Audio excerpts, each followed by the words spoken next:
Tribun Bali Podcast.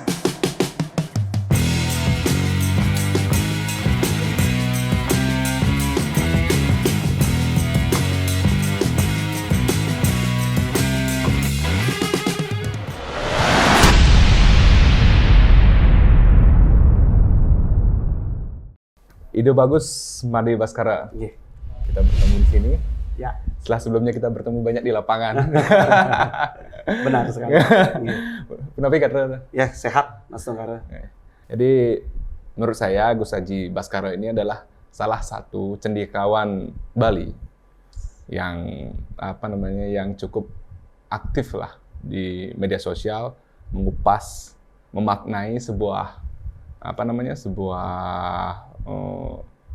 hal-hal yang terkait dengan local wisdom, upacara, upakara, tradisi, dan yang lainnya menjadi pertanyaan masyarakat. Jadi ikuti aja media sosialnya beliau di Facebook, tulisannya beliau saya rasa cukup tajam lah, cukup menjernihkan lah untuk kita yang ingin tahu apa sebenarnya makna di balik itu. Secara filosofis dijelaskan, secara tato dijelaskan. Selain aktif di media sosial, beliau juga aktif di kegiatan sosial. Baru-baru ini ya pernah melakukan menyumbang ya, donasi saat warga kita kesusahan, hanya untuk beli sembako aja mereka susah, hanya untuk makan aja mereka susah karena mereka kehilangan pekerjaan. Gus Haji sama teman-teman turun ke lapangan menghimpun dana dan memberikan donasi kepada warga-warga yang membutuhkan. Kombinasi yang sangat tepat. Gus Haji, Ya, aktivitasnya sekarang apa? masih sibuk di asram. Asram ya? Ya. Asramnya tapi namanya? Peseraman Dharmasila Ring? di Tambak Siring. Tambak Siring ya? Iya. Asram itu ada di Banjar Penake, desa Tambak Siring. Sangat dekat sekali dengan Pura Gunung Kawi, Pura Candi Tebing Gunung Kawi. Gunung Kawi ya? Ya. Aktivitas di asram apain aja? Banyak, yang paling utama pastinya pelayanan masyarakat sih. Iya. Itu yang paling penting. Calon. Calon apa? Sekarang Pinandita, nanti Pandita ya? Iya, astaga. Kita butuh calon-calon rohaniawan yang revolusioner kayak beliau. Atau kali ini topik bahasan kita adalah tentang hal yang selama ini bagi saya atau mungkin bagi masyarakat pada umumnya bicaranya itu kayak masih ragu, masih malu-malu. Ketika kita ngomong di warung atau di tempat umum, datang orang baru, kita nggak berani ngomongin itu karena takut disangka. Takut disangka. Wih, ngomongan apa? Jangan-jangan dia bisa melakukan itu. Apa itu? Liak. Gimana tuh? Liak. Jadi yang ingin saya tanyakan adalah liak itu apa sebenarnya? Ya, baik. Nah, jadi ketika kita berbicara tentang liak, entah itu disebut liak atau leak, itu sih sebenarnya sama. Sama. Liak atau leak sama aja. Karena orang bilang liak ibu. Nah, artinya sama aja ya. Sama aja sih, cuma ke perbedaan penyebutan saja. Jadi tidak ada makna tendensi yang berbeda. Seperti itu. Nah, jadi liak itu ya dia menjadi sebuah momok yang menakutkan. Dari zaman dulu bahkan sampai zaman milenial seperti sekarang ini. Nah, cuman ketika kita mau memahami liak itu lebih utuh. Nah, jadi liak itu bukan hanya sekedar mitos, tapi dia juga adalah fakta. Nah, fakta yang saya maksudkan di sini, jadi liak itu bukan hanya sekedar cerita dongeng yang tidak berujung, tidak berpangkal. Tetapi ketika kita sebut itu sebagai fakta yang saya maksudkan bahwa ini adalah sebuah metode, adalah sebuah pengetahuan. Dan metode itu ada tulisannya, ada catatannya, ada literasinya. Ada literasinya yang jelas sekali menyebutkan tentang tahapan-tahapan prosesnya, bagaimana dan sebagainya. Bahkan zaman penjajahan Belanda dulu, teks-teks lontar tentang pengliakan ini adalah salah satu benda yang sangat berharga. Maka dari itu selain mereka membawa rempah atau apapun, yang juga sangat penting mereka bawa itu adalah lontar-lontar penglihakan tentunya. Apa kepentingan mereka waktu itu dengan lontar-lontar? Mereka ingin belajar. Oh iya. Karena tentunya ketika ekspansi mereka di Bali, mereka tidak mudah untuk menaklukkan Bali. Lihat saja sejarah, berapa tahun sih Nusantara Bali itu baru bisa ditaklukkan sepenuhnya. Ya, jadi salah satu cara masyarakat lokal kita melakukan perlawanan adalah dengan cara liak itu. Tentu saja.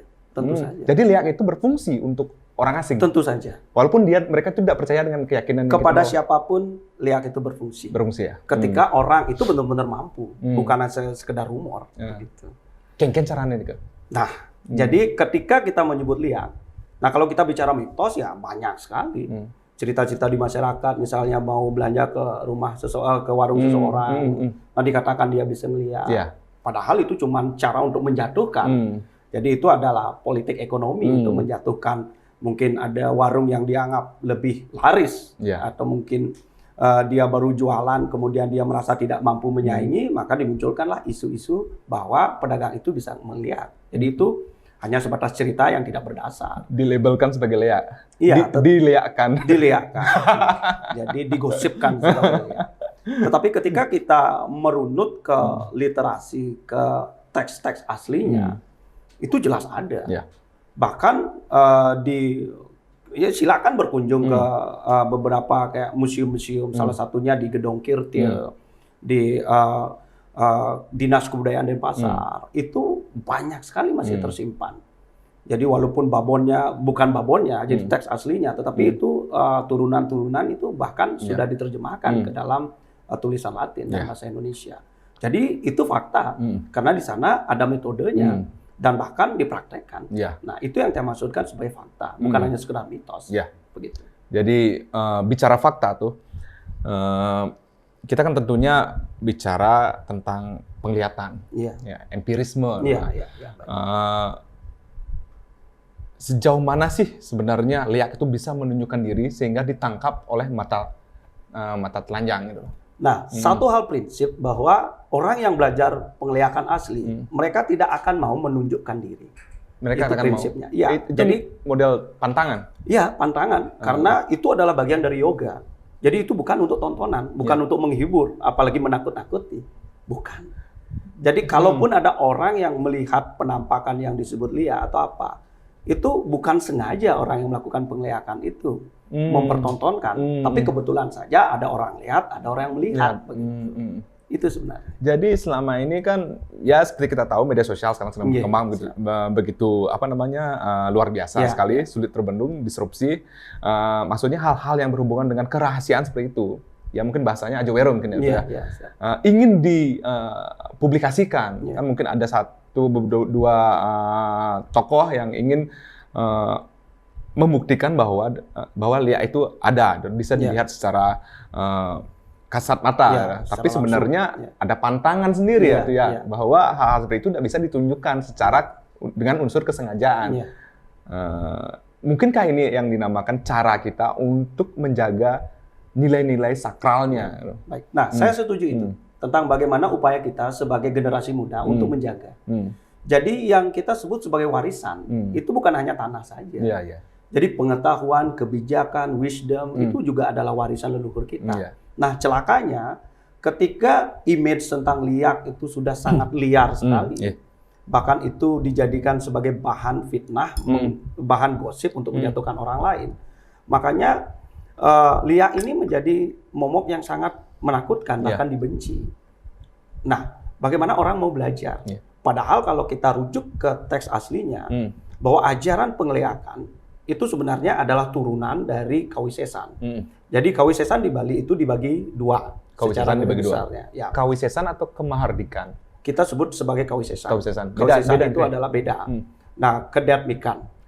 Ya, jadi Kawisesan itu dibagi menjadi dua. Yang pertama itu adalah Kawisesan Pengiwe. Yang kedua itu adalah Kawisesan Penengan. Nah, jadi kiri dan kanan. Tetapi kiri dan kanan ini jangan diartikan baik dan jahat. Nah, bukan hitam dan putih. Bukan hitam dan putih.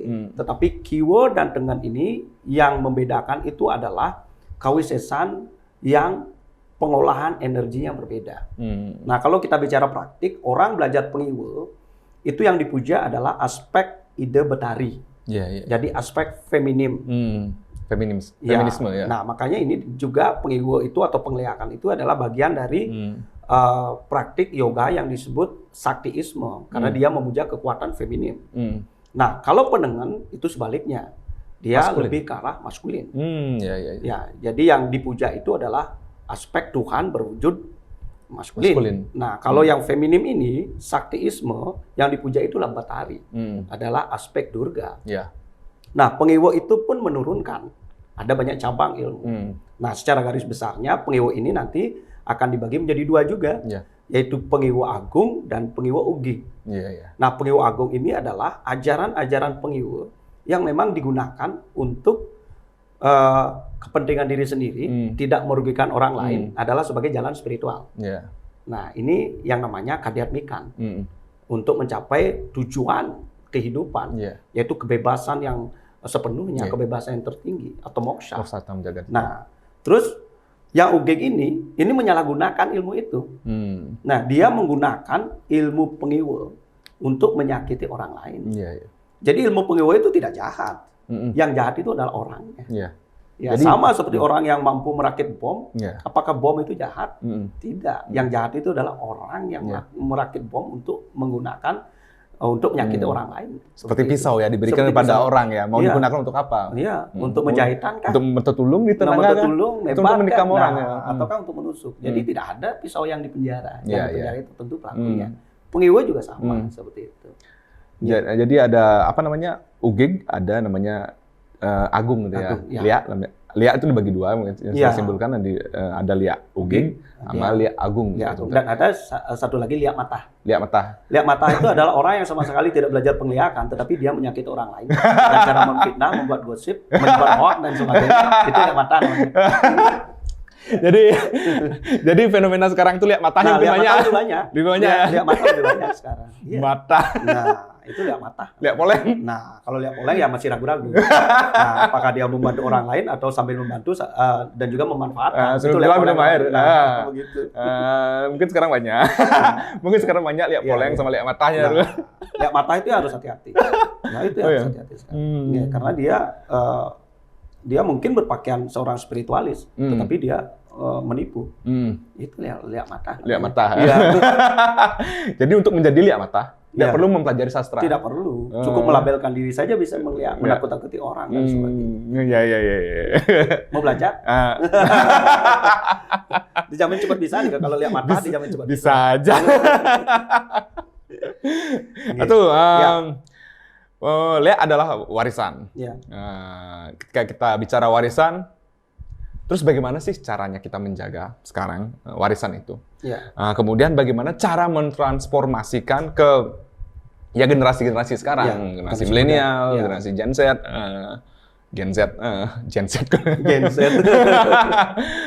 dan generasi-generasi berikutnya, agar Lia itu tidak terstigma, gitu, bahwa Lia itu adalah benar-benar kearifan, yang namanya kearifan, yang namanya sastra, yang namanya literasi itu, ya memang kalau nggak kita pelajari, ya itu kan musnah. Ya buktinya dulu Belanda ngambil kan, karena Belanda heran, melihat itu, bagaimana susahnya menaklukkan sebuah tempat, yang ternyata tempat itu memakai sastra untuk melakukan perlawanan. Artinya Lia itu berfungsi. Tidak hanya di lingkungan kita juga, tapi orang-orang luar negeri pun juga rumsi. Mungkin kalau menjadi pertanyaan juga dia, apa Adi timpal nyamuk liain?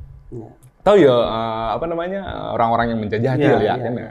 Adanya terbantahkan terbantahkan bahwa zaman dulu itu pernah terjadi. Ya, gimana tuh? Saya tertarik aja soal gini apa namanya penampakan liak. Penampakan liak. Apa sih sebenarnya? Penampakan liak itu, apakah berwujud seperti yang kita ketahui selama ini, kayak bojog, kera, celuluk, rangde, ada yang bilang kase, ada yang bilang, bahkan ada yang bilang motor tuh loh, helikopter saya pernah dengar cerita dari teman, di sebuah tempat yang konon adanya orang sakti, yang tiba-tiba terdengar ada helikopter di Sandikala itu terbang. Saat itu santer terdengar bahwa yang berubah menjadi itu adalah orang itu udah dikenal orang itu. Apakah kita bisa menyesuaikan diri dengan berbagai macam bentuk gitu loh. Iya. Entah itu bentuknya yang sifatnya pada benda atau teknologi atau hewan gitu loh. Canggih. Yeah. Nah, yang pertama tentang bagaimana kita meregenerasi pengetahuan tentang penglihakan ini kepada generasi muda. Ini adalah sebuah pertanyaan yang sangat penting sekali. Karena satu, ketika kita menganggap bahwa aji penglihakan itu adalah sebagai pengetahuan yang pingit begitu. Dan memang pingit, karena di dalam teks-teks lontar-lontar penglihakan yang hampir semuanya sudah saya pernah baca, ini kan memang selalu diingatkan aja were. Jadi selalu diingatkan supaya pengetahuan ini jangan disampaikan secara sembarangan.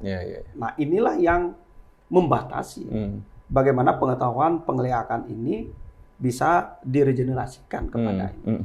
Karena apa? Ya, ilmu penglihakan zaman dulu itu yang benar-benar siapa penekunnya itu benar-benar diseleksi. Tidak sembarangan ya? Tidak sembarangan. Nah, tetapi ketika itu dilakukan terlalu ketat sekali, jangan sampai ilmu ini akan ditinggalkan. Jadi ini menjadi sebuah dilematis ya? Dilema sekali. Ya. Diajarkan secara sembarangan bahaya. Terlalu selektif juga terancam punah. Nah, makanya saya sangat mendukung sekali. Jadi banyak teman-teman yang di media sosial bahkan sudah sering juga mengadakan beberapa seminar tentang penglihakan. Itu bagus juga. Tetapi ingat ada beberapa hal yang memang tidak boleh disampaikan.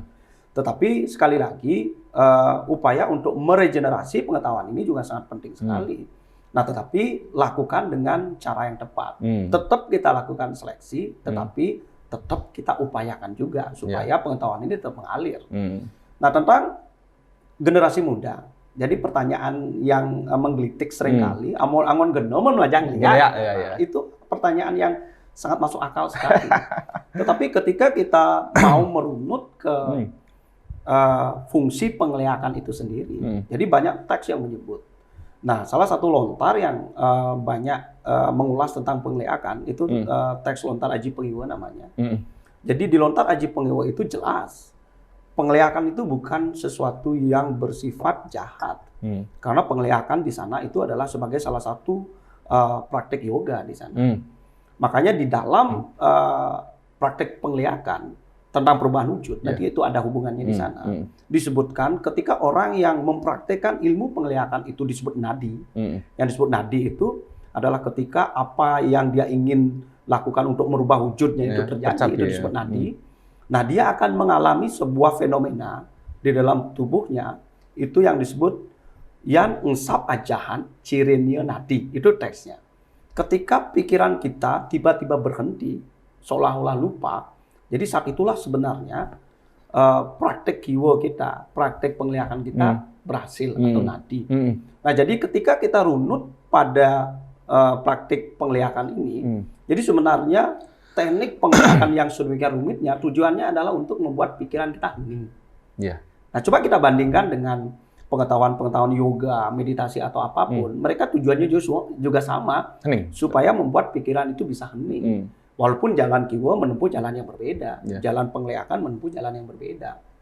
Nah, pikiran yang hening itu penelitian medis sudah banyak membuktikan, penelitian-penelitian yang bersifat saintifik sudah banyak membuktikan bahwa ketika otak manusia itu bisa hening sejenak saja, itu bisa meningkatkan berbagai potensi yang kita miliki. Nah, itu.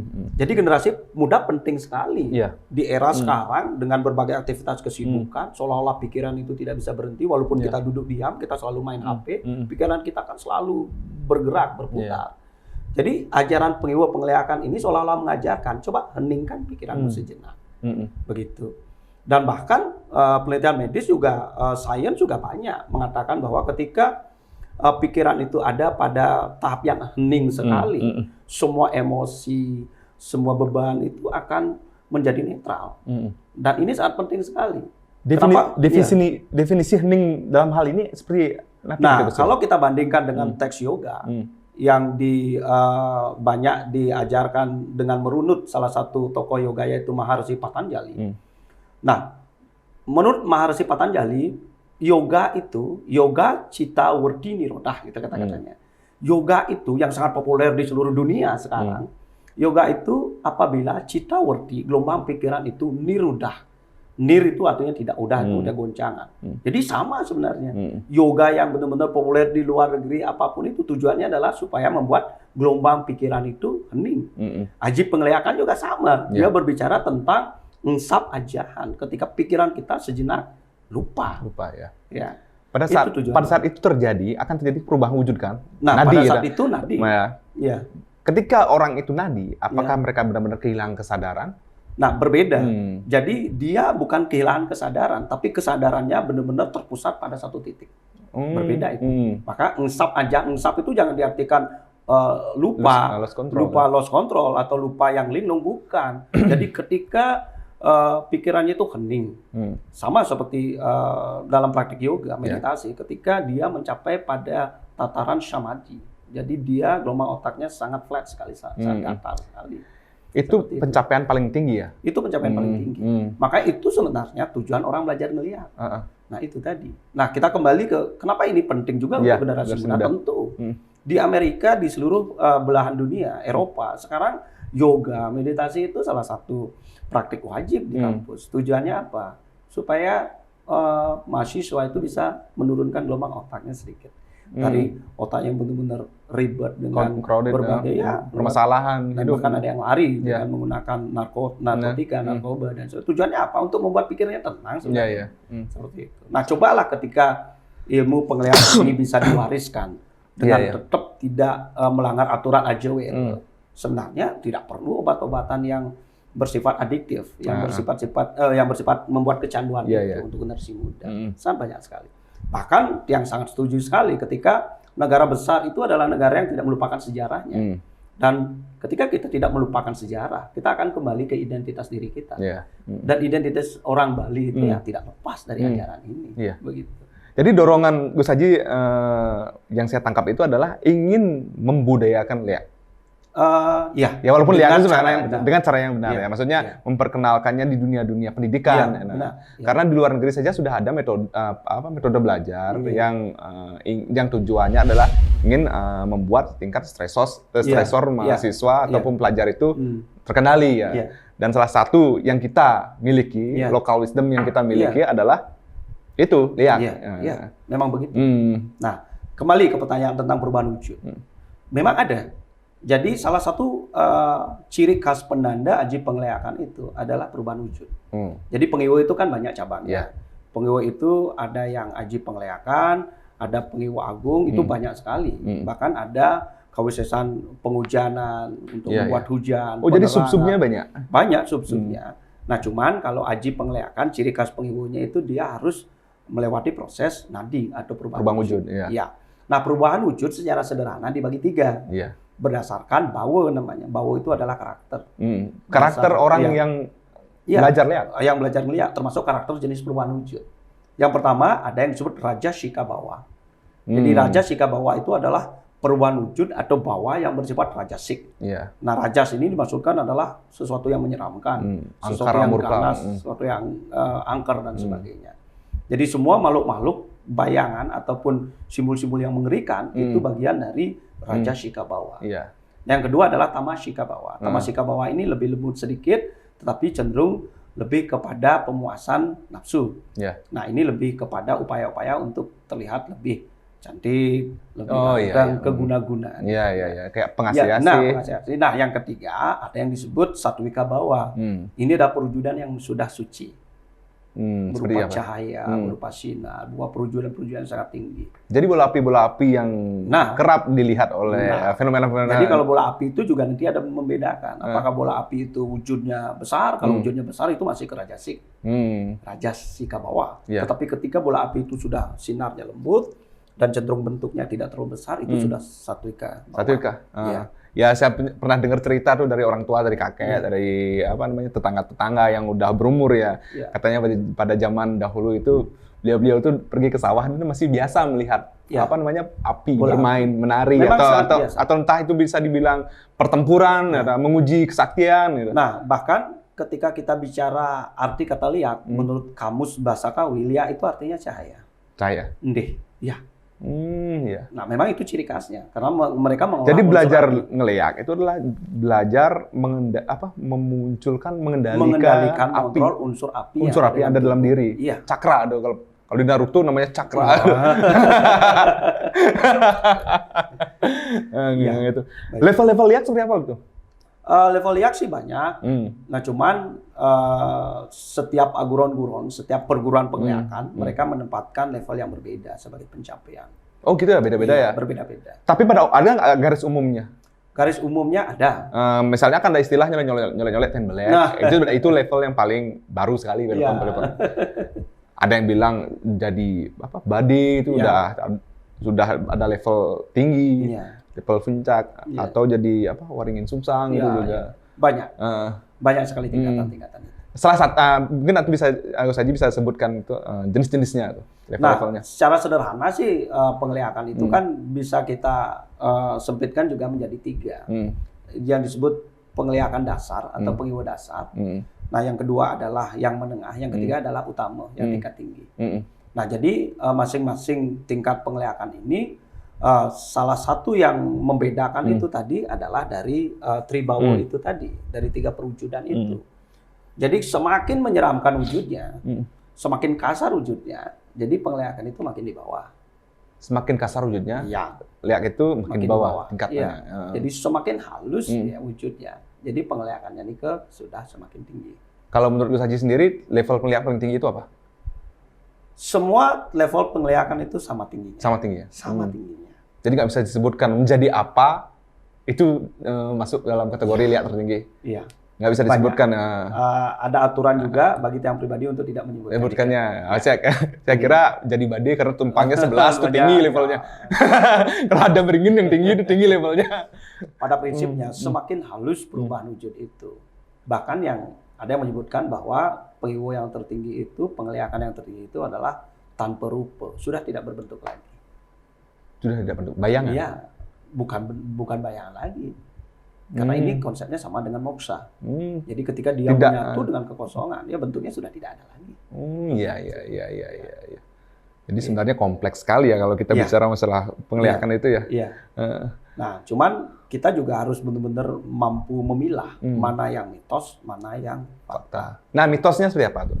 Mitos salah satunya. Lihat ngecot bol, pernah dengar ke? Nah, ngecot bol. Nah, ngecot bol. Jadi tahu nggak ngecot bol itu? Ngecot tuh menghisap, bol itu adalah bagian pantat lah. apa bahasa Indonesianya ya? Anus ya. Jadi ada mitos yang menyebutkan bahwa Lia itu ngecot bol. Jadi dia menghisap manusia lewat anus. Nah, ini akan menyebabkan orang itu sakit. Nah, padahal kalau kita bicara teksnya, itu bukan seperti itu. Bukan ya? Bukan. Jadi terbalik mungkin. Terbalik. Oh. Jadi yang dihisap itu adalah ada pada bagian ubun-ubunnya.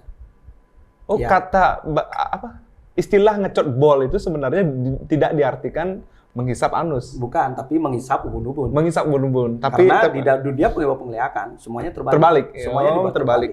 Jadi ubun-ubun menjadi di bawah, anus menjadi di atas. Memang ada metodenya. Metodenya jadi prinsipnya pemuyuk bayu. Ke kiri ya. Prasawiyo ya. Prasawiyo putaran yang ke kiri, sor dari luar dari sor. Oh iya. Memang itu prinsipnya. Jadi kalau mitosnya kan jotpo, betapa menjijikan. Iya. Berarti misalnya Lia itu konon katanya suka yang baunya busuk, bangkai. Itu sebenarnya bagi mereka pelaku Lia itu bukan baunya busuk tapi justru harum udah. Iya, jadi berkaitan dengan bau busuk dan sebagainya. Sebenarnya ini adalah metode latihan. Dan ini sangat tantris sekali. Jadi kalau kita mau runut ke sumber asalnya, pengiwa penglihakan, kawisasan apapun, itu sebenarnya teks rujukannya itu adalah teks-teks tantra. Jadi tantrisme itu, tantra itu berkembang jauh sebelum agama berkembang. Sebelum agama berkembang. Jadi masih kepercayaan ya? Ya, jadi itu sebuah pemahaman yang sangat tua sekali. Jadi tantrisme ini, tantra inilah yang nanti akan melahirkan agama-agama. Nah, jadi ketika kita bicara pada konsep tantrisme, tantra, nah di sana ada sebuah ajaran bagaimana praktisi tantra itu, dia itu sudah tidak dipengaruhi oleh dualisme lagi. Jadi baik, buruk, harum, bau. Nah makanya bau harum itu, bau busuk mayat itu dijadikan sebagai media meditasi supaya dia tidak dipengaruhi lagi oleh bau busuk itu. sehingga bagaimana cara dia mengolah batinnya, sehingga dia mampu merubah bau busuk itu menjadi bau yang harum.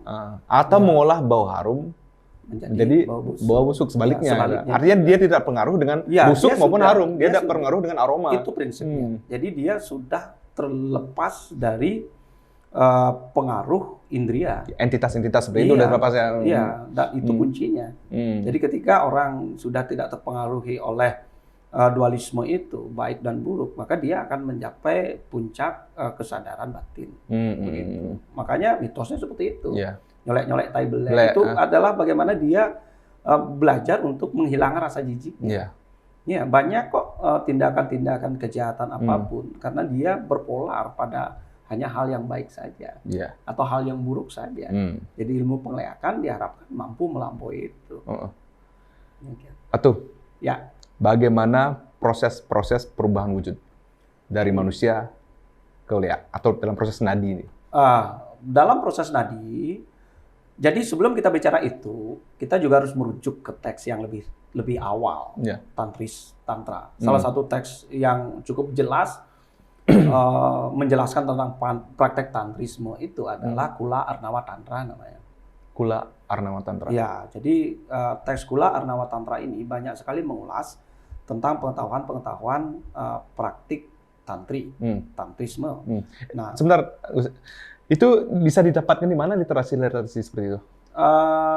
Sementara sih sangat terbatas sekali. Ya? Saya pun dapat itu dari teman dari Belanda. Nah, jadi dari Belanda ya? Ya, teks Kula Arnawa Tantra itu tadi.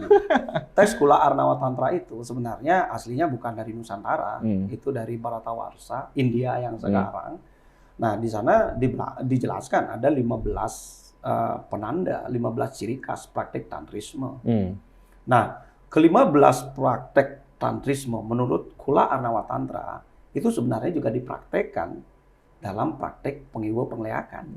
Jadi rujukannya jelas sekali. Jadi itu bukan mitos. Jadi itu juga bukan isapan jempol semata. Jadi itu adalah sebuah metode. Itu fakta berdasarkan pengetahuan yang tertulis. Jadi metodenya jelas ada begitu. Nah, ketika orang ingin belajar pengleakan, yang pertama harus dilakukan dia memantapkan diri. Tekad dulu ya. Tekad dulu. Siap. Karena kesiapan, kalau kita lihat teks Siwagama, teks Siwagama ini digubah oleh salah satu tokoh besar, Pedanda Madesideman, yang umurnya 100 tahun lebih. Nah, beliau menggubah salah satu kitab kompendium Hindu. Nah, di sana banyak diulas cerita-cerita yang dirangkum menjadi satu. Di sana itu benar-benar diingatkan apan maha durlaba. Kalau orang yang belajar pengiwa, salah satunya pengleakan, itu disebut maha durlaba. Maha itu amat sangat, dur itu sangat-sangat, laba itu sulit. Jadi sangat pelik sekali orang belajar pengiwa. Jadi makanya tidak boleh salah. Yang pertama dia harus memantapkan tekad dulu. Jadi bukan hanya sekedar untuk emosi sesaat, iseng nih. Nggak boleh seperti itu. Karena memasuki belantara pengiwa pengleakan, itu tentu ada resikonya. Nah, ketika dia sudah mantap, dia harus megurun-gurun. Dia harus berguru. Jadi jangan harap Anda belajar pengiwa pengleakan hanya dengan membaca di Google. Nggak bisa. Atau nggak bisa. Harus ada yang mendampingi aguran-guruan. Karena sistem aguran-aguran kita di Bali jelas. Nah, jadi dia harus melewati guru. Guru inilah yang akan nanti menjelaskan teori-teori yang terdapat di lontar pengiwa pengleakan itu sejauh mana dia boleh mempraktekkan dan bagaimana prakteknya.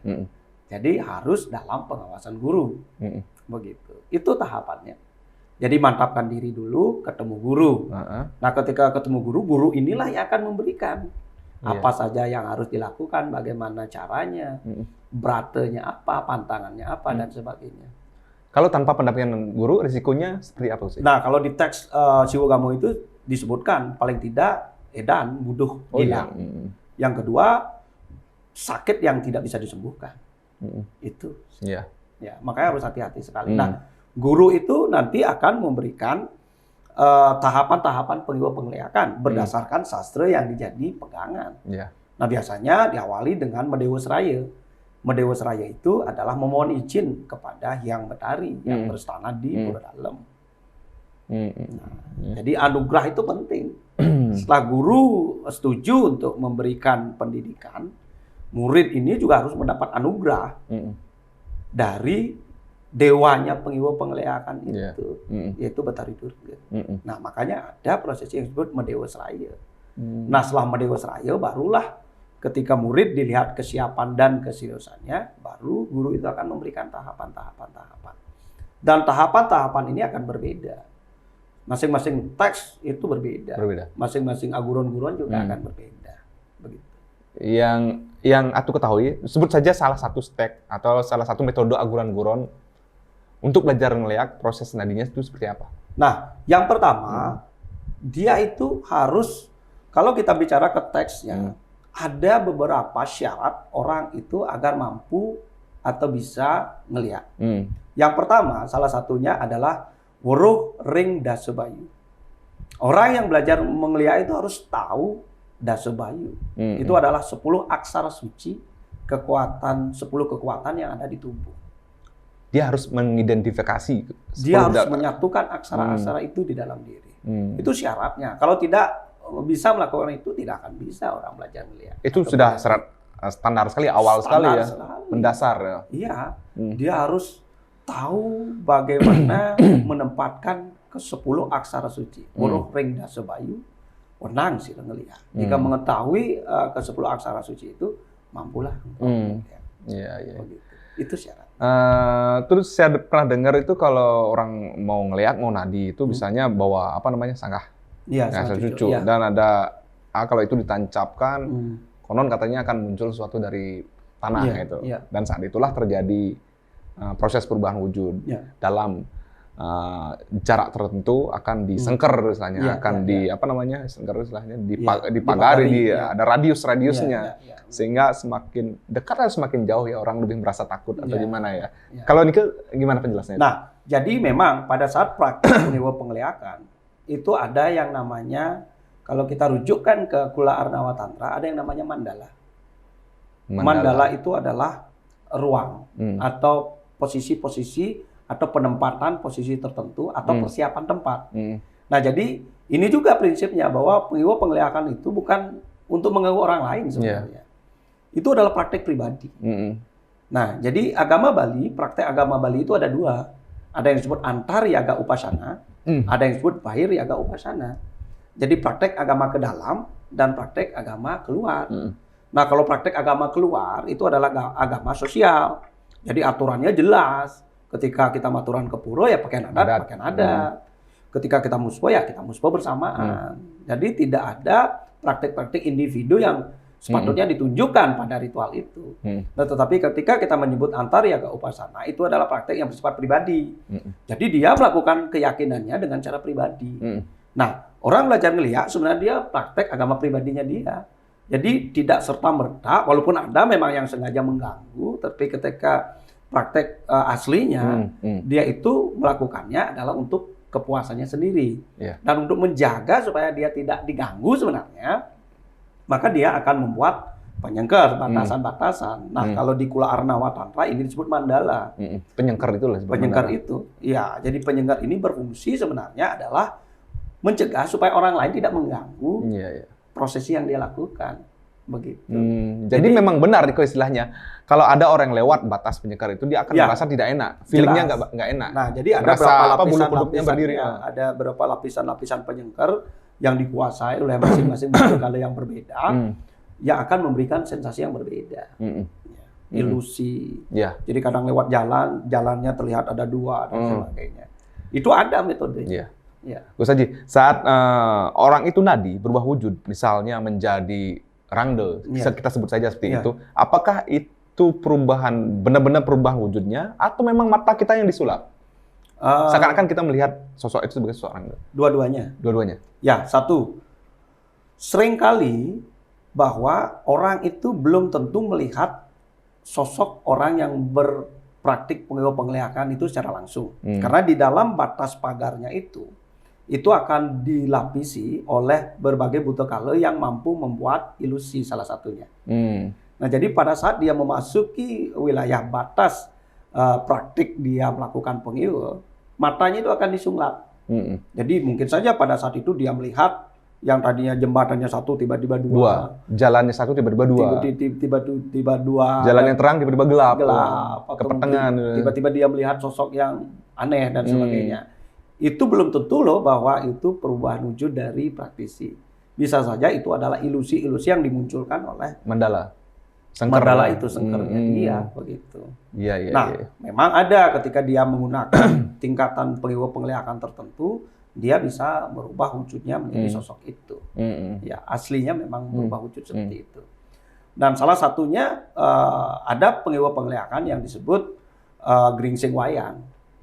Apa itu? Gringsing Wayang adalah penglihatan yang mampu bukan hanya merubah wujud, tapi mampu menirukan berbagai suara-suara seperti suara aslinya.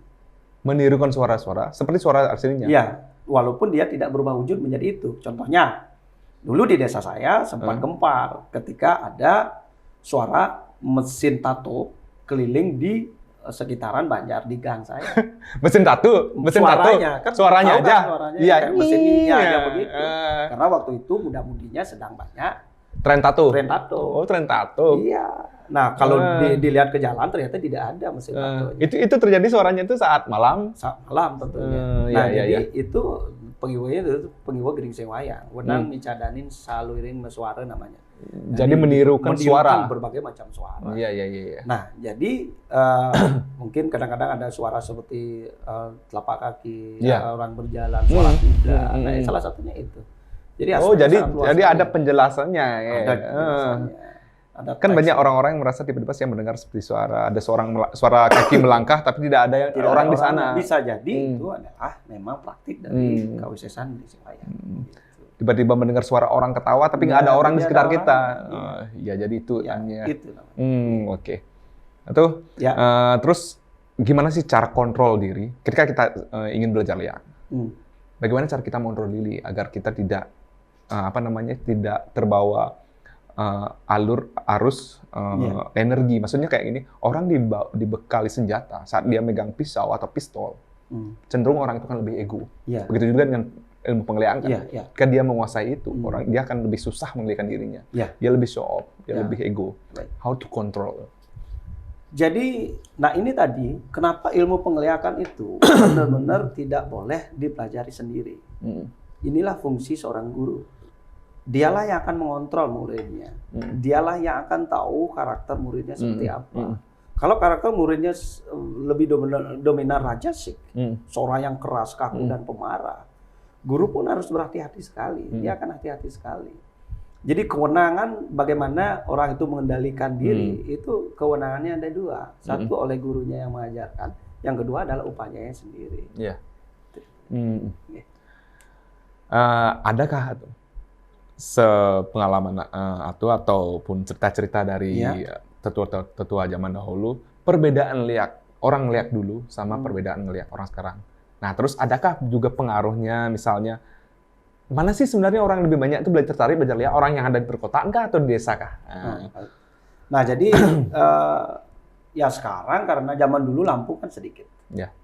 Kuburan zaman dulu itu adalah salah satu tempat yang angker dan cenderung tumbuhannya lebat sekali, tak terawat. Sekarang juga masih angker, saya nggak berani.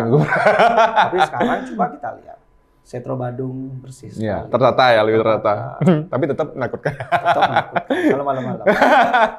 Nah, jadi perbedaannya kalau dulu ya ruang-ruang itu masih banyak dan di sanalah halusinasi, ilusi itu bekerja dengan sangat efektif sekali. Tapi sekarang lampu sudah banyak sekali.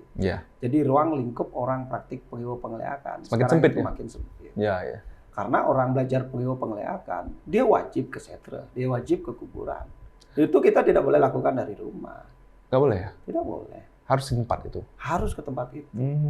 Terutama pada saat Medewas Raja, pada saat awal-awal dia belajar penglihatan, dia harus datang ke tempat itu untuk memohon. Terus bagaimana kalau lihat meli itu?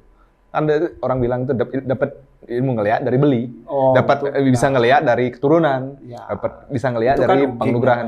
Itu kan oke. Jadi aji ogeg itu apakah perlu juga ke setra untuk? Enggak, dia cukup dengan beli saja. Beli saja. Sesuai dengan permintaannya dia. Pada saat itu gimana kekuasaan barang yang dibeli itu terhadap diri jelas. kita? Jadi benda itulah yang menguasai dirinya sendiri. Jadi ya begitu. Iya. Jadi udah mau beli juga. Beli aja. Iya. Siapa tahu mau jadi liak mata. Liak boleh.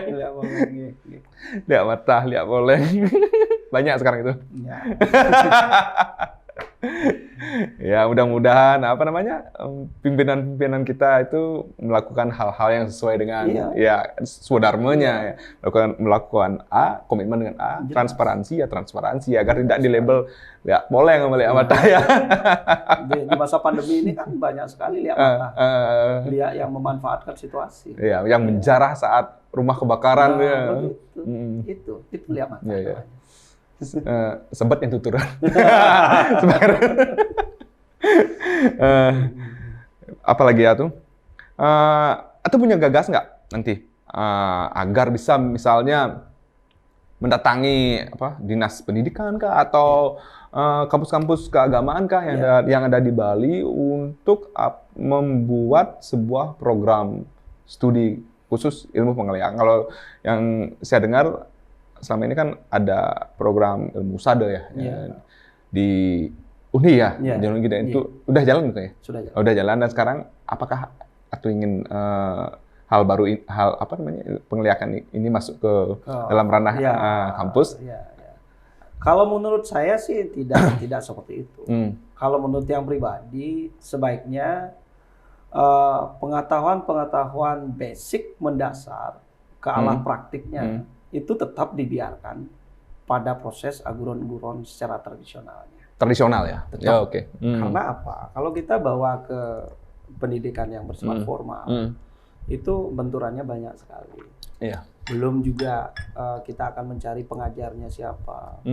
Nah, terus bagaimana silabusnya, seperti banyak hal yang akan menjadi. Karena pengeliharaan itu sendiri sistem aguron-guronnya tradisional, maguru sisya namanya. Jadi tidak bisa dibawa ke ranah pendidikan yang formal.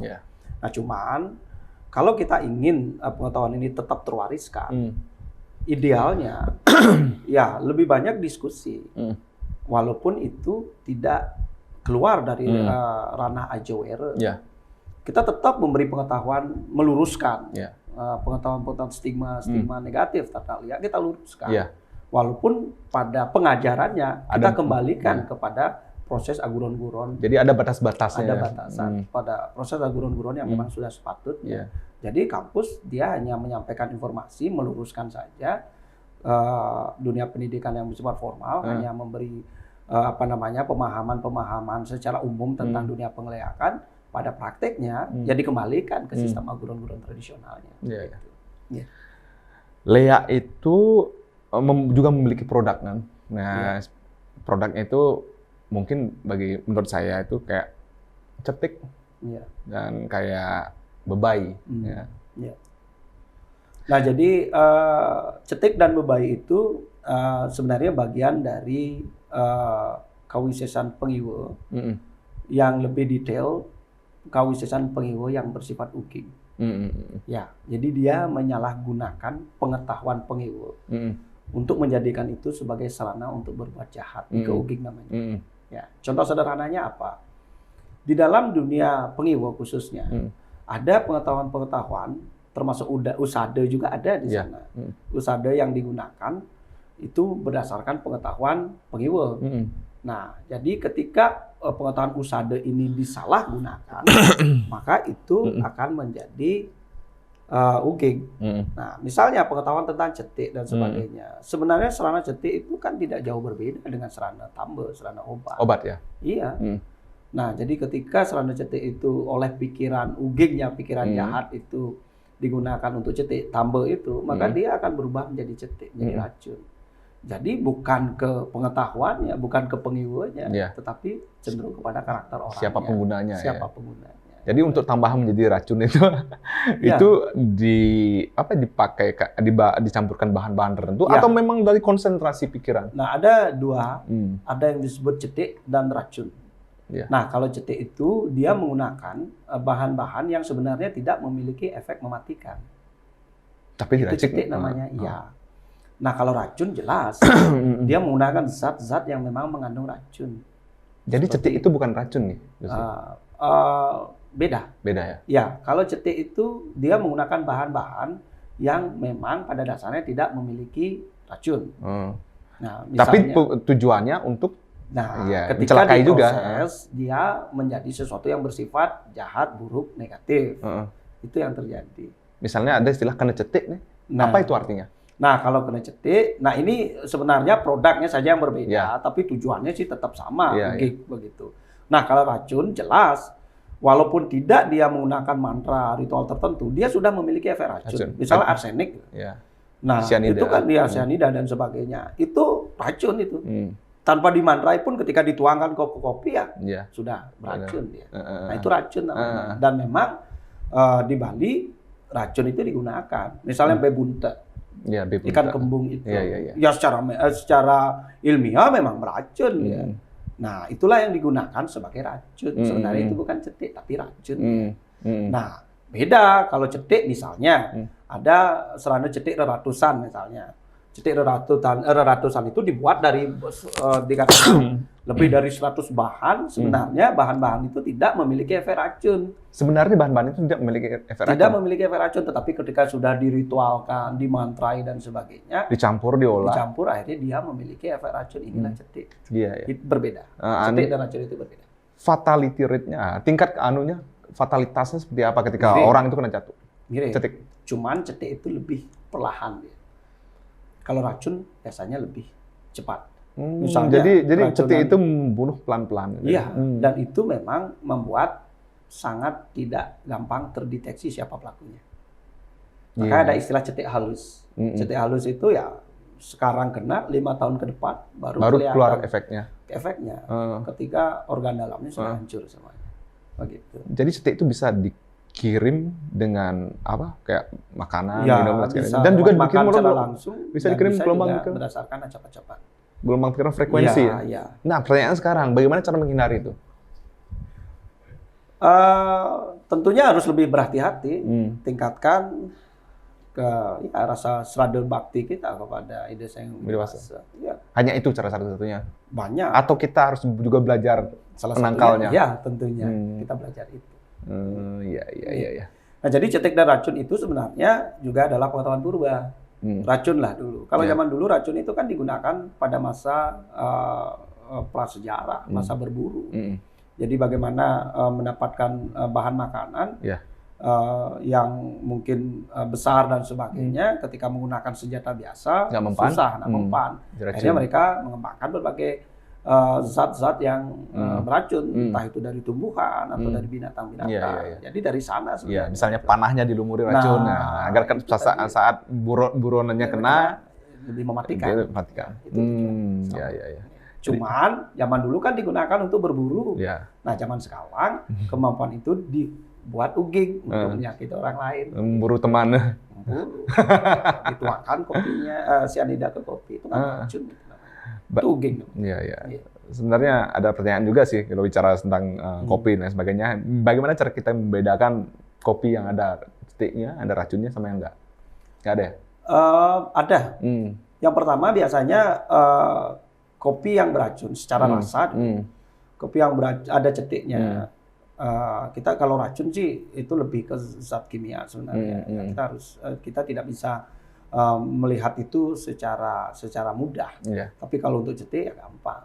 Nah, biasanya kalau kita rasakan itu kopi yang ada cetiknya atau minuman yang ada cetiknya itu satu rasanya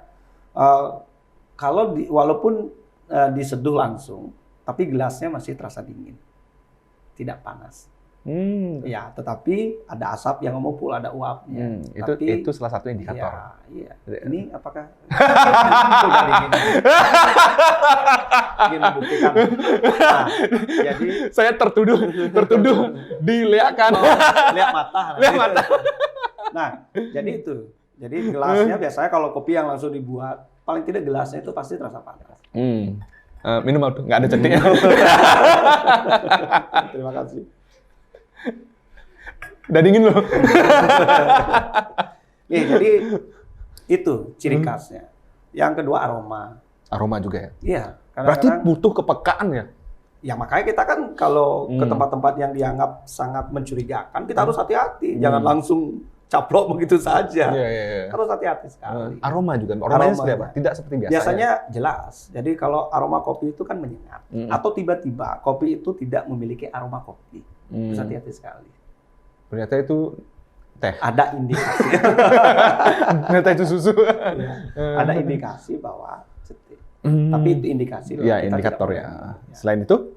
Nah, yang kedua ya penampakan. Beda ya, biasanya, nah jelas kalau kopi yang ada ceteknya itu biasanya hitamnya pekat sekali dan dia tidak memantulkan cahaya-cahaya apapun yang ada di sekitarnya. Aman. Masih terpantul. Kita aman minum kopi. Itu tadi. Nah, yang selanjutnya adalah feeling letak bayu. Letak bayu ya? Ya, itu juga harus intuisi feeling. Jadi kadang-kadang kan kita pernah berkunjung atau kemana tiba-tiba nggak ingin ya, jangan paksakan. Sebenarnya itu adalah sebuah tanda, sebuah pesan dari beliau. Dari spirit yang ada dalam diri kita, harus hati-hati. Oke, menarik sekali. Ngundang Lea atau? Iya. Ngundang Lea.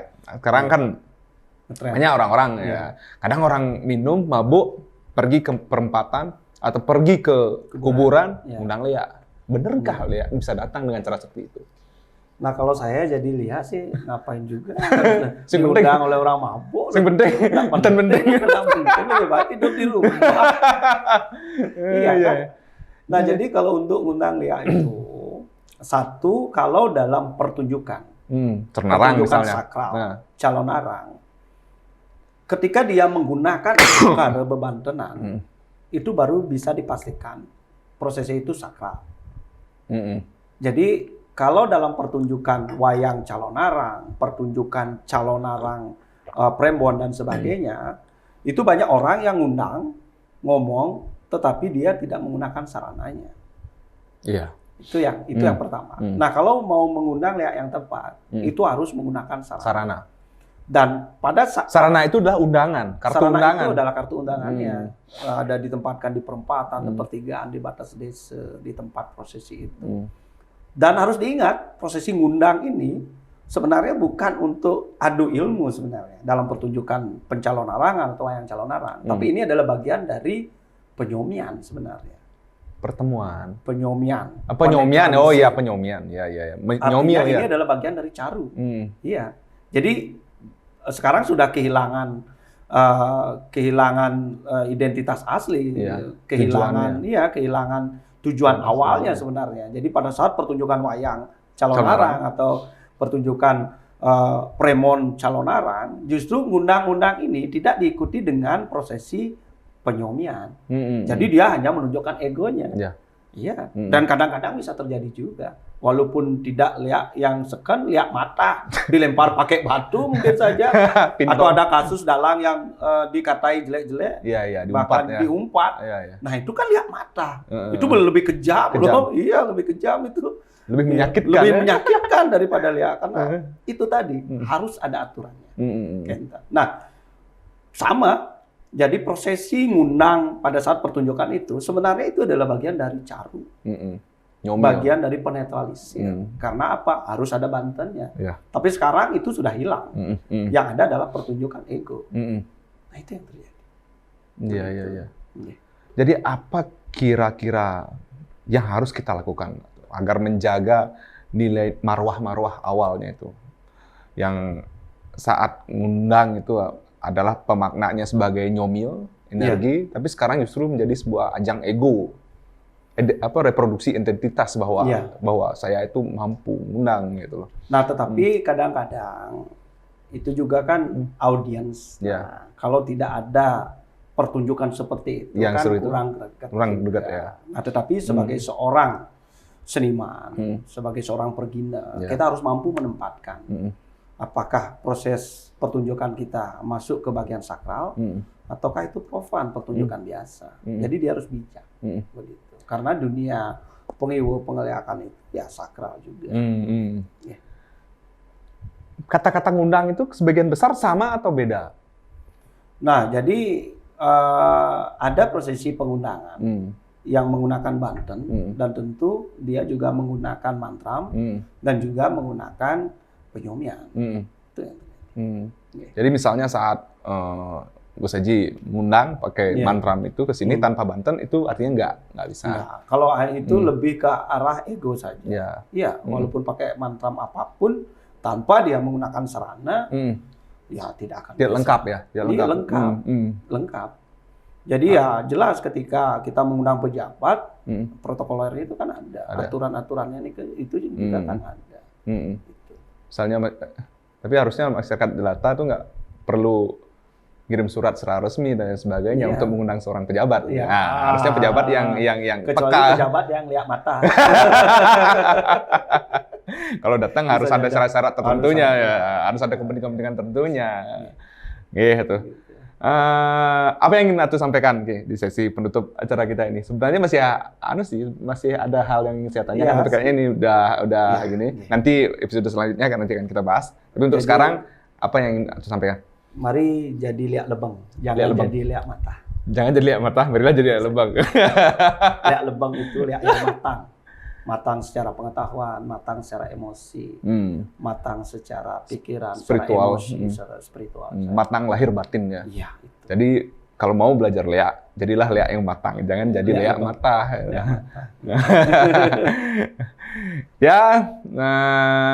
Kita akhiri episode pertama Tribun Bali Podcast bersama narasumber kita yang keren ini, Ide Bagus Madi Baskara dari Tambak Siring, salah satu cendekiawan Hindu yang menurut saya cukup progresif lah.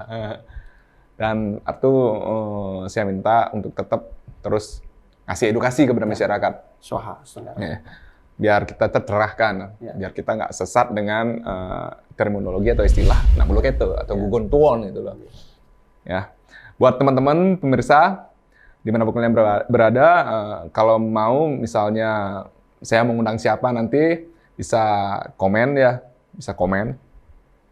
Banyak keren, bisa komen, like dan subscribe. Tentunya. Terima kasih. Tribun Bali Podcast.